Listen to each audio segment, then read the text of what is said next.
Good evening. Welcome to Grace and Gavel, where truth meets compassion. We are in video 4, when negligence isn't a crime and when it is. When something terrible happens, the instinct is simple. Someone must be criminally responsible. But drawing the line. But criminal law doesn't exist to punish every mistake. It exists to punish conduct that crosses a very specific legal threshold. What the law actually requires. The threshold depends on things like foreseeability. Did you know that running a stop sign could potentially cause you to crash into someone and maybe seriously injure them or kill them? Access. Did you have access to that person by your act of negligence? Your duty. Do you have a duty of care for that person? Meaning, once you hit them, did you hit and run and leave instead of trying to offer them aid or calling 911 or anything like that? That would be your duty of care. Action versus inaction. So in the case where the person fled the scene, clearly their inaction could have contributed to that person's harm. It's not hindsight, it's not outrage, it's not moral judgment. Why most cases don't qualify. Most tragedies involve missed signals, poor judgment, or human failure. Those are painful realities, and they are not automatically crimes. The rare exception.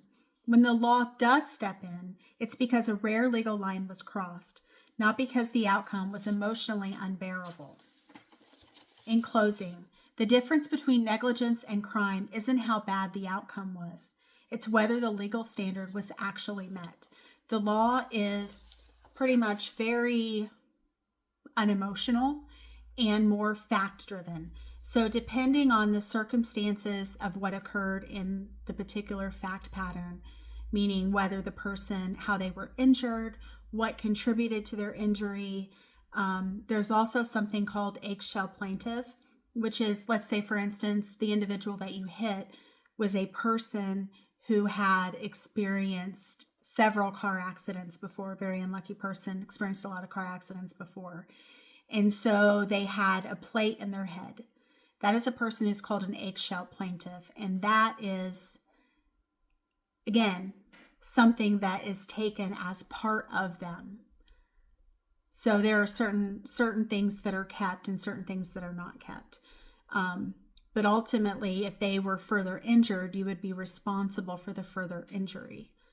So again, this is not to be construed as legal advice, just explaining the difference between intentional crimes and negligent crimes. Negligence is generally when you should know better.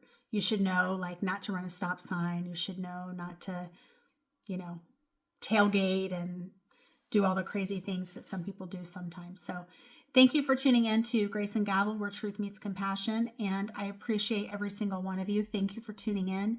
And if you have some story ideas or something, feel free to drop those in the community. Thanks so much. Bye-bye. Have a great day.